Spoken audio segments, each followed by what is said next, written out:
انت اشتريت التيشيرت الحلو ده امتى؟ لا ده مش بتاعي، ده بتاع عمارة ادولي اخرج بيه النهارده. عمارة اداهولك. تمام.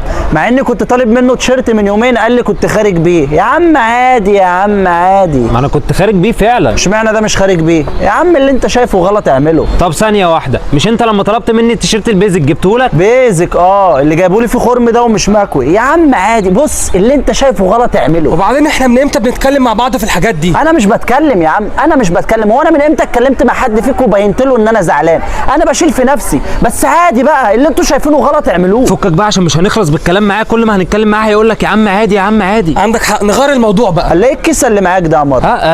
ده دي هديه عيد ميلاد حموده. حبيبي يا ابو عمارة والله ما مستاهله يا عم. هو انا مش سالتك هنجيب هدايا قلت لي لا ممكن ما اجيبش عشان معيش فلوس؟ ده انا ما رضيتش اجيب عشان ما اخليش شكلك وحش، تخلي شكلي انا وحش.